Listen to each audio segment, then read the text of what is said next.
Imagine a world where the party never ends. It is 1929, and the Roaring Twenties are at their absolute peak. For the first time in human history, the average person, the barber, the school teacher, the taxi driver, believes they've found a magic machine that turns pennies into gold.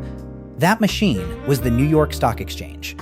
But on the morning of October 24th, 1929, the music didn't just stop. The floor fell out. This is the story of Black Thursday, the day the American dream turned into a global nightmare.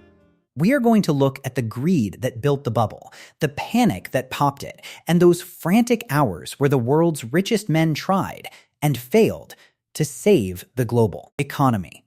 To understand the crash, we first have to understand the madness that came before it. In the 1920s, the stock market grew by over 200%. It was a golden age of innovation. Cars, radios, and electricity were transforming life. But the wealth was built on a dangerous foundation called buying on margin. People were buying stocks with money they simply did not have. You could put down just 10% of a stock's price, and your broker would lend you the remaining 90%. As long as prices went up, everyone was a genius. You could double your life savings in a week. It was the ultimate infinite money glitch. By 1929, brokers had lent out over $8 billion to investors, more than the total amount of currency circulating in the United States at the time.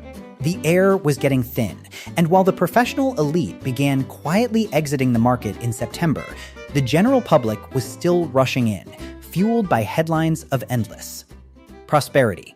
Then came Thursday, October 24th. At 10:00 a.m., the opening bell rang at the New York Stock Exchange. Usually, the floor was a place of organized chaos, but today, the energy was different. It was cold. Within minutes, the sell orders started hitting the floor like a tidal wave. Blue chip stocks like Montgomery Ward and Urca began to lose points every second. But here is where the true terror set in. The ticker tape, the machine that prints stock prices for the world to see, simply could not keep up. The volume of trading was so massive that the tape fell behind by minutes, then 30 minutes, then an hour. By noon, it was nearly 2 hours late. Imagine being a trader in that room.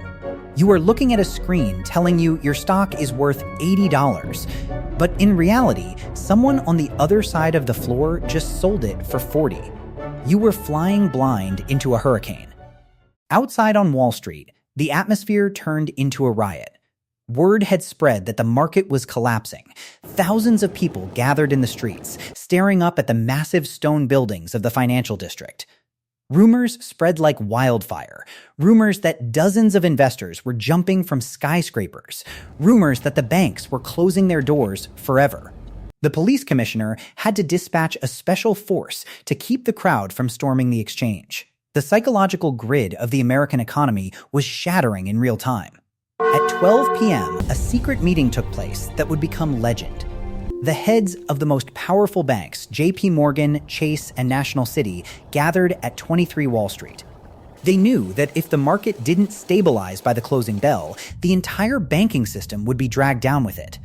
They pooled their resources, creating a massive rescue fund of about $250 million. They chose Richard Whitney, the vice president of the exchange, to be their champion. At 1:30 p.m., Whitney walked onto the chaotic trading floor. He didn't look worried. He looked like he owned the world.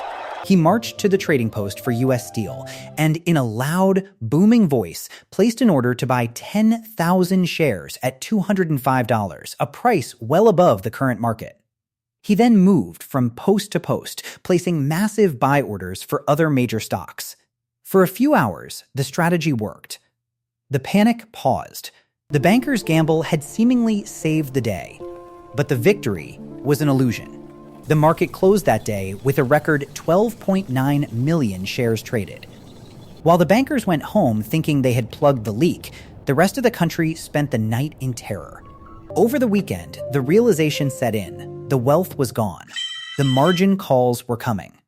When the market reopened the following week, not even the bankers could stop what was coming.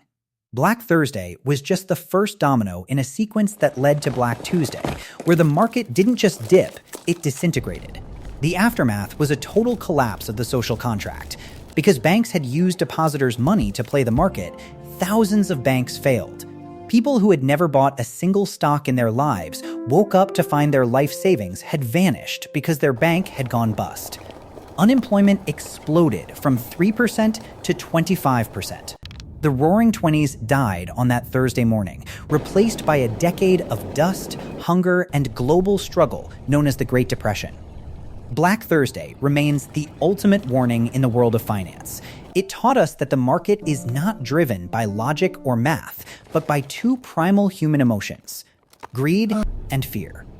We like to think we are smarter now with our high-frequency trading, our federal regulations, and our digital safeguards. But the lesson of 1929 is that every system, no matter how powerful, is built on trust. And trust can vanish in the time it takes to ring a bell. The next time you see a market that only goes up, or a sure thing that promises wealth for no work, remember the ghosts of Wall Street. They thought the party would never end too. But on Black Thursday, the lights went out, and the world has not been the same since.